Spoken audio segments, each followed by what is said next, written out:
How can someone build rockets without ever studying rocket science? It sounds impossible. And yet, one man did exactly that. No degree in aerospace engineering, no years of formal rocket training, just books, questions, and one very different way of learning. Today, he works on electric cars, rockets, even technology for the human brain. Most experts spend their whole careers learning just one of those fields. Somehow, he learned all three. So here's the real question. How can one person learn so many difficult things? Most people say, he must be a genius. But what if that isn't the real answer? What if the secret isn't a bigger brain, but a better way to learn? That's the question this story will answer. Not with theories, but with the real moments that shape the way Elon Musk learns. And as you listen, think about one thing you've always wanted to learn. Maybe the problem was never your ability. Maybe it was the way you were learning. So, let's go back to where this story really begins. His name is Elon Musk. You probably know him for Tesla, or maybe for SpaceX, or perhaps for Neuralink. Three completely different worlds. Cars, rockets, the human brain. Most people never master even one of these. And that brings us back to the biggest question. How can one person move between such different subjects without starting from zero every time? Maybe the answer isn't intelligence, maybe it's structure. Think about school for a moment. Many of us study hard, take the test, and then forget almost everything a few weeks later. Musk wasn't trying to learn that way. He is trying to reach real mastery, a deep, working understanding of a principle. That difference sounds small, but it changes everything about how you learn. A test asks, "Can you remember this today?" Mastery asks, "Can you still use it years from now?" That is the kind of learning we are going to explore today. You have probably felt the difference before, even without a name for it. Maybe this happened to you. You studied English. You passed the exam. A few months later, many of those words were gone. Now think of something you truly learned, deeply, by using it every day. That second kind of knowledge stays with you. It becomes part of how you think. That second kind is what mastery actually feels like. And it is what this whole story is about. Musk builds knowledge the second way, almost every single time. He isn't trying to remember facts for one test, one interview, one meeting. He is trying to build understanding strong enough to design a rocket engine, or a car battery, or a brain chip. That kind of understanding is hard to fake. You either truly understand it, or you don't. So where did Elon learn to think this way? The answer doesn't begin with Tesla or SpaceX. It begins much earlier, when he was just a little boy. So let's go back, long before Tesla, long before SpaceX, back to a little boy who loved books more than almost anything else. As a child, Musk read constantly. Sometimes he spent up to 10 hours a day with a book. He read science fiction. He read history. He read biographies. He read almost anything he could find. Every new book answered one question and gave him 3 new ones. By age 9, he had read an entire set of encyclopedias, start to finish. Year after year, this habit gave him something most people never build. Not just knowledge, a connected foundation of knowledge. He wasn't just learning facts about rockets or facts about physics alone. He was learning ideas from many fields, all at once, and slowly connecting them together. A fact from physics could connect to an idea from a novel. A history lesson could connect to a business problem. This wide reading became the foundation everything else was built on. Years later, Musk was accepted into Stanford University. He planned to study physics there, but something unexpected happened. He stayed for only 2 days. Then he walked away and chose a completely different path. Why would anyone leave one of the best universities after only 2 days? Musk felt the classroom move too slowly for the way he wanted to learn. Everyone learned at the same speed, the same lesson, the same timetable. But his curiosity didn't work that way. But real understanding doesn't move at a fixed speed. It moves at the speed of curiosity. This is an important idea to sit with for a moment. School often teaches you to memorize facts, just long enough to pass one exam. Musk wanted something different. He wanted to master the principle underneath the facts, not just to remember, but to truly understand, deeply enough to use it later. This choice, leaving school early, wasn't really about avoiding hard work. It was about choosing a different, faster kind of hard work. Instead, he chose another classroom, books, questions, real experts, and learning that never stopped when the school bell rang. This is the world that shaped his whole approach to learning for the rest of his life. Most children learn subjects as separate boxes, math in one box, history in another, science in a third. Musk's mind, from a young age, didn't work in separate boxes like that. This wide, connected reading became something we can call a foundation. Not a foundation for one subject, a foundation strong enough to support many subjects at once. Later, this foundation would matter more than almost anything else he learned in a classroom, because classrooms, by nature, tend to separate subjects into neat, isolated boxes too. You study math in one room, history in another, and rarely connect the two. Musk's early habit of connecting ideas gave him an advantage most students never build. So the classroom felt different, too slow, too fixed, too small for the questions he wanted to ask. He believed the real, exciting problems of the world were moving much faster than any classroom. Rockets were being built. Software was changing everything. Waiting felt like the biggest risk of all. So he left. And very soon, life gave him the perfect chance to test everything he believed about learning. Because he was about to enter a world where he knew almost nothing. Rockets. Not long after leaving Stanford, Musk decided to build rockets. There was just one problem. He knew almost nothing about rocket engineering. Most people would call this impossible. Musk called it a new subject to learn. So where did he begin? Not with a laboratory, not with expensive machines.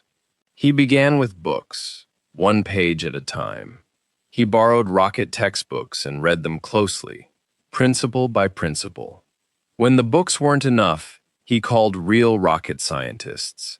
He asked simple and difficult questions until he understood the principle, not just the surface facts. Around this time, Musk found a simple way to explain how learning works. Imagine a tree. He explained that knowledge should be built like a tree, not like a pile of random facts. A tree needs a strong trunk and strong branches before it can grow any leaves.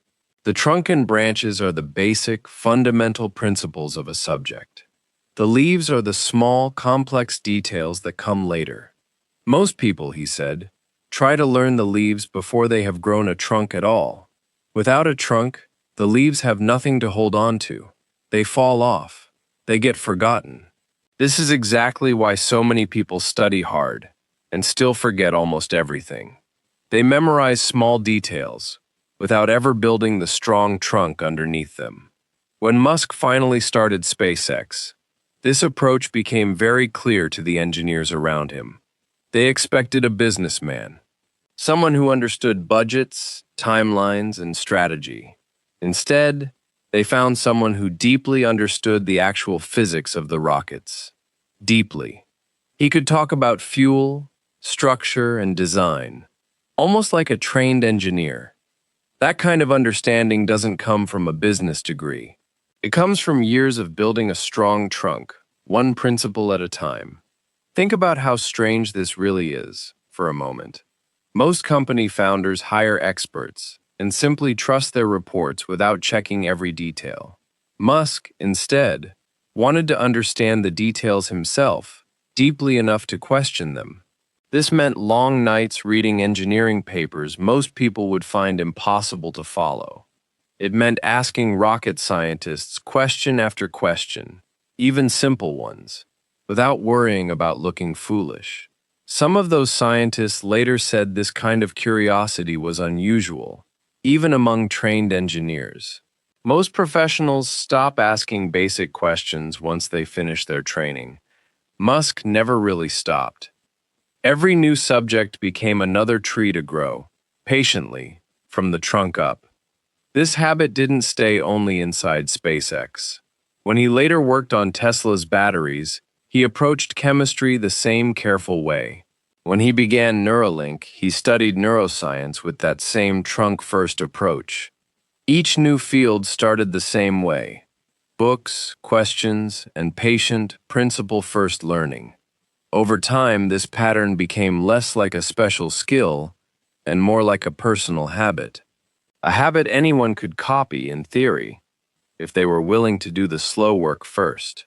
Early SpaceX employees often described a similar surprise in different words, again and again. They expected to explain rocket science to him, slowly, the way you explain it to any new manager. Instead, they found themselves in real technical arguments about fuel mixtures, weight, and design trade-offs. He could follow a technical explanation to its very end and then push back with a sharp question. By now, the pattern is becoming clear. Every new subject started the same way: books, questions, principles first, details later. It sounds simple, but that simple habit changed everything. And one day, it would help him build companies that most people believed were impossible. Looking back, everything connects here. The books, the questions, the long nights, they were all leading to one simple idea. An idea that changed the way Musk learned forever. He called it a semantic tree. First, grow the trunk, then the branches. Only after that, grow the leaves. Before that, learning can feel confusing. Hundreds of facts, hundreds of pages, everything mixed together. But once you build the trunk first, every new fact suddenly knows where it belongs. Every new fact now has a place to go, a branch to attach to. Nothing floats free anymore, disconnected, easy to forget by next week. This is why Musk can hold entire complex fields in his mind at once: rockets, batteries, software, neuroscience. Each one its own tree, growing steadily over years. Because of this structure, a new detail in rocket science isn't just a random fact to memorize. It connects to a principle he already deeply understands: physics, energy, force, structure. This is the real reason self-taught rocket science was even possible for him. Not raw genius alone, a strong trunk, built patiently, one principle at a time. This single idea lets him teach himself rocket science well enough to start a real company, a company that eventually builds rockets that carry astronauts into space. Think about the last time you tried to learn something difficult. Maybe you started with the hardest part first. Maybe you tried to remember everything, and maybe it felt impossible. Musk would probably do the opposite. Find the trunk first. Then everything else becomes easier. Musk's method means building the trunk first, slowly, so the leaves have somewhere to grow. That single shift, from memorizing facts to building principles, is the real secret behind this whole story. Imagine carrying 1,000 loose puzzle pieces in your hands. They keep falling. They never stay together. Now imagine building the picture first. Suddenly, every new piece has a place. That is exactly how the semantic tree works. Now imagine learning 10 strong principles first, and letting 1,000 facts attach to them naturally. Suddenly, remembering feels less like forcing, and more like simply noticing where each new fact belongs. This is the quiet power hidden inside the semantic tree idea. It isn't really a trick for remembering more information faster. It is a completely different relationship with information itself. Facts stop feeling like heavy weights you must carry alone, one by one.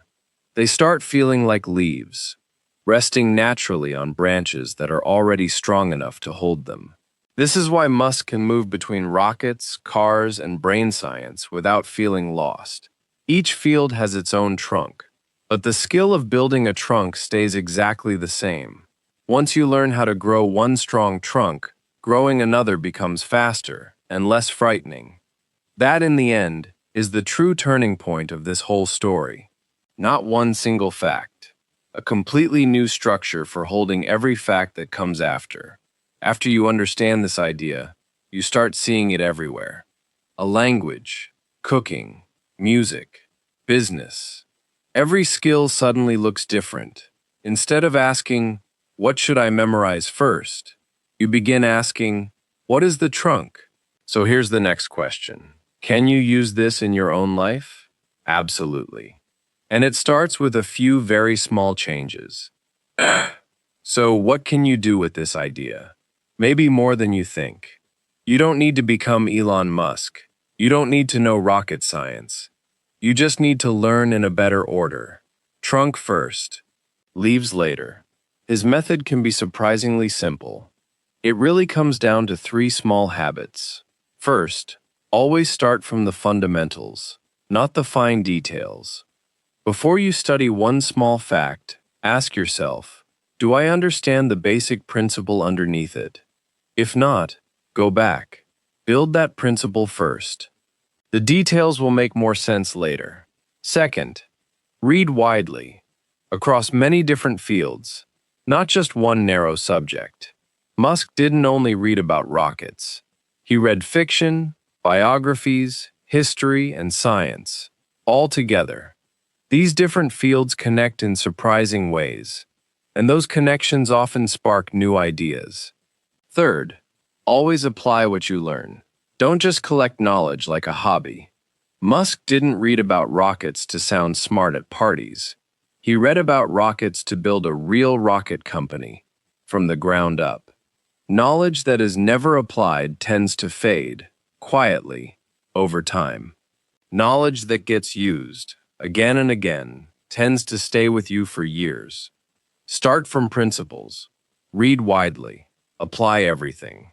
Those are the three simple lessons. Simple to say, harder to practice, but powerful if you actually commit to them. Let's imagine something simple. Say you want to learn a new skill.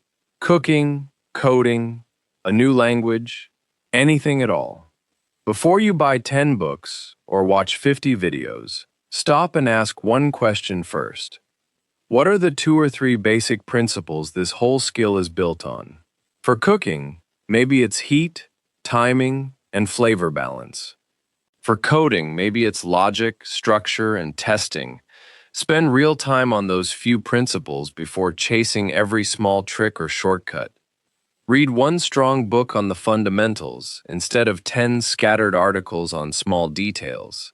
Then, once your trunk feels steady, start reaching for the leaves. Small tricks, advanced techniques, fine details that only make sense once the basics are solid. After a while, you'll probably notice something interesting. The advanced details start feeling easier, not harder, because you already have somewhere to place them. That's really it. No secret trick, no special talent. Just the right order, and enough patience to keep building. And here's something interesting. This way of thinking didn't stay in his books. It even changed the way he hired people. Years later, this same way of thinking showed up everywhere. Not only in how Musk learned, but also in how he built his companies. At Tesla, he famously stopped requiring a college degree for many roles. Instead of asking for a diploma, he asked for something else: proof of real mastery. In interviews, he often asks candidates to explain, in detail, how they solved a hard problem. Not the final answer alone. Every single step, in order, from start to finish. This shows whether someone truly understands a principle, or only memorized someone else's answer. A person who deeply understands can explain their thinking, clearly, step by step. A person who only memorized usually gets lost somewhere in the details. In a way, everything comes back to the same simple idea. Real learning isn't about test scores or diplomas or memorized facts. It is about building a strong foundation and using it to solve real problems This idea shapes how his companies are run. Even today, at a very basic level, new employees are often expected to explain their reasoning clearly, not just deliver a final result. Meetings often slow down at exactly the moment someone can't explain the why behind their work. That single habit, insisting on understanding, it all goes back to one little boy who loved books, 2 days at Stanford, and to one simple picture, a tree. Let's remember this story one more time in a few short lines. Musk read constantly as a child, connecting ideas across many fields. He left Stanford early, believing school moved too slowly for real learning. He built knowledge like a tree, trunk and branches first, leaves last. That structure let him teach himself rocket science, starting from almost nothing. He never learned just to know more. He learned so he could build something real. Even today, he hires for mastery, not degrees. Before we go, let's remember today's key words. One more time. Slowly. Principle. A basic rule that everything else is built on. Foundation. The strong base you build all your knowledge on top of. Structure. The way knowledge is organized, like the trunk and branches of a tree. Connect. Linking ideas from different fields into one bigger picture. Apply. Actually using what you know to build or solve something real. Curiosity. The drive that keeps you asking questions and keeps you reading. Mastery. Truly, deeply understanding something, not just remembering it for a test. Principle. Foundation. Structure. Connect. Apply. Curiosity. Mastery. The next time you feel lost in a new subject, don't start with the leaves. Look for the trunk. Build that first. You may be surprised how much easier everything else becomes.